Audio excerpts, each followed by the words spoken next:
BTR गोजोन गोरोबथा दिनै मा अक्ट' नोंथांमोना थारैनो मिथिगौ दिनै 27 जानुवारि 2023 मायथाइ दिनैनि तारिखाव 2020 मायथाइयाव BTR गोजोन गोरोबथाया जादोंमोन ABSU UBPO NDFB आरो भारत सरकारजों आसाम सरकारजों बे गोरोबथाया जादोंमोन नोंथांमोना थारैनो बे बाथ्राखौ गासैबो मिथिगौ आरो दिनै BTR गोजोन गोरोबथाया 3 बोसोर जाफैबाय आरो मैया रिपाब्लिक डेआव 74थि रिपाब्लिक डेआव जोंनि CM मानगोनां डक्टर हिमन्त बिश्व शर्मा सारा मा फोसावदोंमोन बेखौबो नोंथांमोना मिथिगौ बिहाली बिश्वनाथ गहपुर चुटिया बेबादि जायगानि मुंखौ मैया नोंथांमोना बुंनाय खोनादों 80 जौखोन्दोनिख्रुइ बांसिन बर' सुबुं थानाय गामिफोरखौ BTRआव 3.1 दफा बादियै एबा दफा 3 बादियै थिसननाय जाहैबाय BTRआव that means BTRनि सीमाया बारायबाय सानजासिम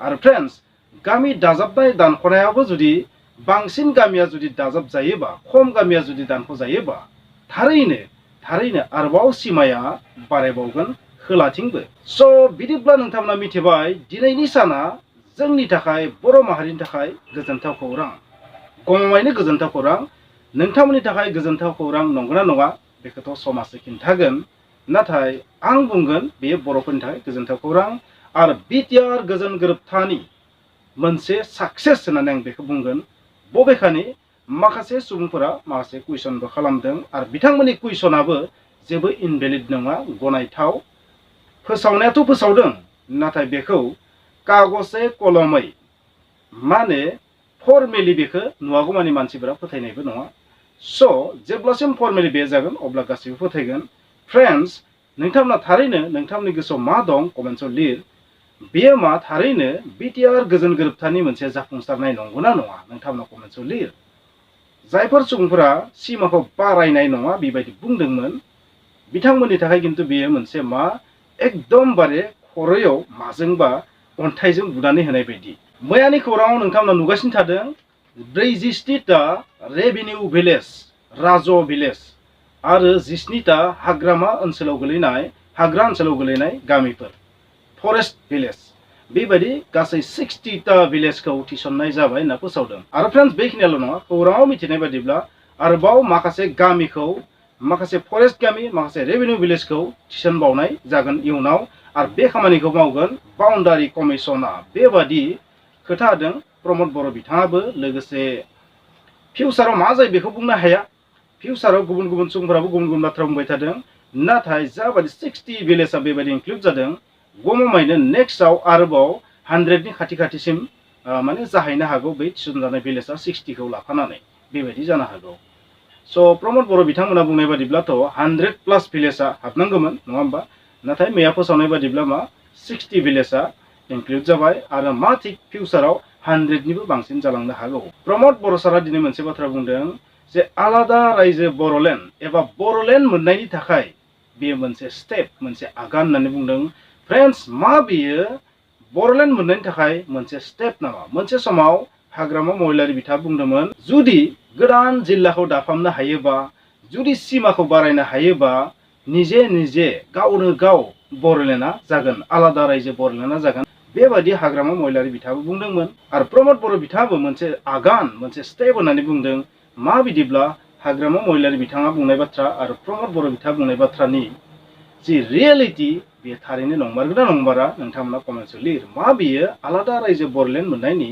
मोनसे स्टेप नाथाय हिमन्त बिश्व शर्मा साराथ' मोनसे बाथ्रा बुंदों अखम आरो केटियाव विभाजन নহয় आसामा माब्लाबाबो विभाजन जालिया बाहागो जालिया नाथाय पलिटिक्सनि बाथ्राफोरा जेबो रोदा थाया पलिटिक्सआव राजखान्थिया बा बबेबा मोनसे हा दखरा माब्लाबाबो सोरबा सासे सुबुंनि पारमानेन्ट जाना थाया नोंथाङा जाय बस्तियाव दङ जाय हा दखराव दङ बै हा दखरा मोनसे समाव सोरनिबामोन बर्तमानाव नोंथांनि फिउचाराव सोरनि जाहैगोन बेखौ नोंथाङा माब्लाबाबो बुंनो हाया थिग बेबायदिनो समजों लोगोसे हालोदखौ नायनानै चिफ मिनिस्टार बिथाङाबो बेबायदि बाथ्राखौ बुंदों जानांगौ बबेखानि ओरैबो बुंनो हागोन जोङो हाग्रामा महिलारि आरो प्रमद बर' बिथांमोनाबो पलिटिक्सनि थाखाय बेबायदि बुंदोंबो जानो हागौ बबेखानि बे बाथ्राया रोखा बे बाथ्राया 90%नि बांसिन रोखा जे बेबायदि जुदि सीमाखौ बारायलांबाय थानो हायोबा लासै बर'लेण्ड मोननाया आलादा रायजो बर'लेण्ड मोननाया जोबोर रोखा होननानै आं बुंगोन। बिनिखायनो बिथाङा बुंनाय बाथ्राया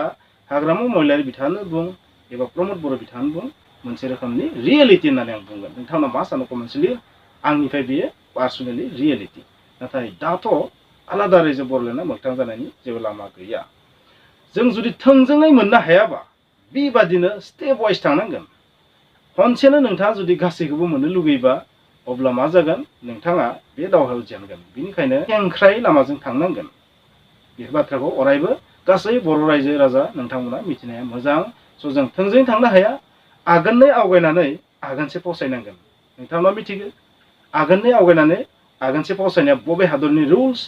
बयनिख्रुइ गेदेरसिन भुमाफिया, बुहुमनि मादाव बयनिख्रुइ गेदेरसिन भुमाफिया चीननि खामानिया बेबायदि बबेबा हादरनि हाखौ 2 फुट आवगायनानै 1 फुट फावसाय। देट मिन्स 1 फुटआ थाबाय आरो नेक्स्ट उनाव 2 फुट फावसायलायगोन 1 फुट फावसायगोन बेबायदिसो। थिग बेबायदिनो बर'फोराबो बेबायदि लामाजों थांनांगोन। नाथाय फ्रेन्ड्स दिनै आं नोंथांमोननो माखासे बिथांमोननि कमेन्ट्सखौ लानानै माखासे कुइसन सोंदावनो सानदों। बे कुइसनखौ कमेन्ट्स होग्रा बिथांमोनखौ सोङा, बिथांमोननि जानानै आङो जोंनि बर' रायजो राजाखौ गेदेमाफोरखौसो सोंदावगोन। आंनि सानैसो भिउवार्स बिथांमोना बुंदों बे सिमा बारायनाया खुगाजोंल', बे जेबो मोगथां जाया, आं बेखौ फोथाया। नाथाय फ्रेन्ड्स आंनि भिउवार बिथाङा जाबायदि बुंदों, मा नोंथाङाबो बेबायदिनो सानो नामा जे बे सिमा बारायनाया जास्ट फर श' राजखान्थिल' बेबायदि सानो नामा? आरो सानैसो सुबुङा ओरैबायदि बुंनो नाजादों बे जाबाय फैगौ MP इलेक्सननि मोनसे पलिटिक्स, भट बेंक पलिटिक्स बेबायदि बुंनो नाजादों। मा नोंथांमोना सानो ना बे भट बेंक पलिटिक्स? बबेखानि बेखौ भट बेंक पलिटिक्स नङा होनद्रायनो हाया फ्रेन्ड्स। मानोना BJP सरकारा बे जि फोसावनाय बे फोसावनायखौ भटिंनि समाव बा MP इलेक्सननि समाव गोबारै बाहायखागोनबो। बेनिखायनो बेखौ भट बेंक पलिटिक्सबो होनजागोन। बबेखानि भट बेंक मायबा बेंक जियानो जाया मानो, नाथाय बर'फोरनि थाखाय मोजां खौरां बेनो जोंनि सिमाया बारायबाय, इसेबाबोथ' बारायदों। आरो बै गोरोबथानि मानखौथ' आसाम सरकार भारत सरकारा लाखिदों। आरो सानैसो सुबुङा बुंदों मा जेब्लासिम देयार नाब्ला सारा गवा बे सान्ति सुक्ति जानो हाया। माने BTR गोजोन गोरोबथाखौ माने सान्ति गोरोबथा होननानै बुङाखै। जेब्लासिम रन्जन दैमारि बिथाङा उदां अख्राङाव फैया अब्लासिम बे गोजोन गोरोबथा जानो हाया। मा नोंथाङा बेबायदि सानो जे रन्जन दैमारि बिथाङा उदां अख्राङाव फैयाबाबो बे सान्ति गोरोबथा नामा? बबेखानि रन्जन दैमारि बिथाङा मोनसे बाथ्रा बुंदोंमोन जेब्ला बिथाङा जेलाव थांदोंमोन, মই जेলত थाकोते थाकोते बर'लेण्ड হৈ যাব बे बाथ्रा बुंदोंमोन। बेनिखायनो आं सानो बिथाङा जेलाव थायोबाबो बे खौराङा जुदि बिथांनिसिम सहैदोंबा एसेबाबो बिथाङाबो गोजोननाय मोन्दों जानांगौ। नोंथांमोना मा सानो कमेन्ट्स लिर। आरो सानैसो गेदेमा बिथांमोना मोनसे कमेन्ट्स लिरदों मा बै कमेन्ट्सआ जाहैबाय मा इसे सोफ्लानानै बुरजा दानख'फिनगोन। देट मिन्स मोनसे आरोबाव दंबावो नङा होमबा जे गामि सोसननाय आरो गामि दानख'नाय। बे गामि दानख'नाय समाव जेसेबांखिनि सोदोंमोन बिनिख्रुइ बांसिन दानख'गोन बेबायदि सानैसो सुबुङा बुंदों। नाथाय फ्रेन्ड्स मा बेबायदिया पसिबल? BTRनि जि सिमा एबा BTCनि जि सिमा खोला बाहागोआव जि सिमा मा बैहाय बै बर्डार ओनसोलाव बर' गामिनि बादै बांसिन बर' नङि गामि बा बर' सुबुं बांसिन थानाय गामिया खम नामा? नोंथांमोना जुदि आइडिया खालामो नोंथांमोना ओरैबायदि मोनगोन बाउन्डारि ओनसोलावबो बांसिन गामियानो बर' मानसिया बांसिन थानाय। आं बेबायदि आंनि नलेजाव बेबायदि मिथिगौ। स' बेबायदियाव आं सानो दानख'नाया खम जागोन नाथाय सोसननायासो बांसिन जागोन बायदि आं नुहुरो। बेनिखायनो आं सानो बिथांनि बे कमेन्ट्सआ एसेबां भेलिड नङा होननानै आं सानो। नोंथांमोना मा सानो कमेन्ट्स लिर। नाथाय बिथाङा जा बाथ्रा बुंदों बे मोनसे बिथाङाबो गिनाय सोमजिदों। बिथाङाबो बर'लेण्डनि फारसे अननाय दङ। बेनिखायनो बिथाङा बुंदों जुदि बांसिन दानख'नानै इसेल'सोबा बोरै जानो? स' नोंथांमोना आइडिया खालामदो बेसेबां दानख'नाय थांगोन बेसेबां आरो सोसननाय थांगोन। जे सिमायाथ' बहुत बारायदों। 60 भिलेजनि सोलाय जुदि 100 भिलेज दानख'योबा बे बाथ्राया सैथो, नाथाय बेबायदिथ' पसिबल जानाङा आं बेखौ बुंगोन। नोंथांमोना मा सानो कमेन्ट्स लिर। आरो सासे गेदेमा बिथाङा बुंदों तामुलपुरबादि जुदि लांजाफिनबासो मा जागोन? फ्रेन्ड्स तामुलपुरखौथ' लांफिनाखै, लांफिननायनि ओंथिया जुदा। लांफिननायनि ओंथिया मा नोंथांमोना थारैनो मिथिगौ। लांफिननायनि ओंथिया जाहैबाय मा BTRनिफ्राय बख'ना लांनाय बेबायदि जाहैयो। तामुलपुरा जिल्ला हिसाबै माने बिखौ बाक्साजों दाजाबफिनदोसो। देट मिन्स बियो बर'लेण्डआवनो दंफिनो। नाथाय जाय सिमाखौ बारायदों बिखौ लांफिननायनि ओंथिया जागोन मा बिखौ फिन BTRनिफ्राय बोखाफिननायसो। बेबादि जानाङाखै आं नुहुरो। आरो बेबायदि जानाया 100% इम्पसिबल होननानै आं सानो। स' नोंथांमोना मा सानो कमेन्ट्स लिर। स' फ्रेन्ड्स आंनि गेदेमा भिउवार बिथांमोननि गेजेरजोंनो आंबो सोंदावगोन मा थारैनो बे घोषणाया जास्ट फर पलिटिक्स एमपि इलेक्शननि थाखाय नामा जास्ट फोसावफ्लानायसो नामा नोंथांमोना मा सानो कमेन्टआव लिर आंनि मतामतआ जाहैबाय बे फोसावनाया फोसावफ्लानाय नङा बे बर' हारिनि थाखाय जोबोद गोजोनथाव मोनसे खौरां रियेलिटि बेयो आरो थारैनो बिटिआरनि सिमाया बारायबाय स' बर' रायजो राजा नोंथांमोन आं नोंथांमोनखौ बुंगोन सासे इउटिउबार हिसाबै जे बर'लेण्डनि सिमाया बारायबाय बे बाथ्राखौ नोंथांमोना अरायबो गोरबोआव सोना लानाया मोजां आं रावबो पलिटिक्सनि मानसि नङा पलिटिक्सजों लोब्बा गैया नाथाय आं बेखिनिखौ बुंनो हायो बे जि दफा बे दफायाथ' इसेबाबो मावफुंजाथारबाय बबेखानि जों जेसेबां गामिखौ सोजानो लुबैदों एसेबांथ' गामि नङा बेयो नाथाय थेवब्लाबो बारायबाय आरो सासे गेदेमाया मोनसे बाथ्रा बुंबावदोंमोन बेखौबो आं मेनसन खालामनो सानबाय मा थारैनो बेवहाय गोदान जिल्ला जागोन नामा बबेखानि जेसेबां एरिया बारायदों बेखिनियावथ' जिल्लाया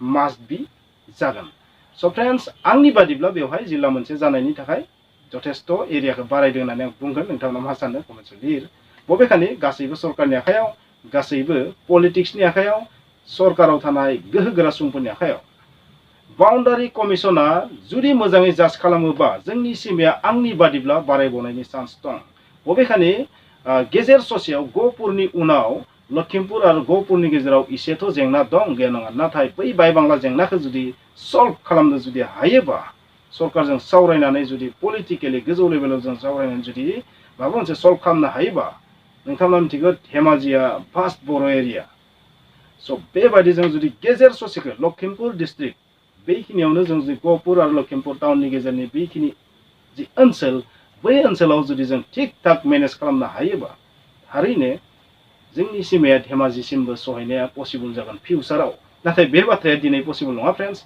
बेयो इम्पसिबल दा आं फिउचारनिसो बाथ्रा बुंदों स' बिदिब्ला फ्रेन्ड्स आं बेखिनिखौनो बुंबाय जायफोर बिथांमोना गोनो गोथो दंमोन बिथांमोना जानो हागौ बुजिबाय खुलुमबाय।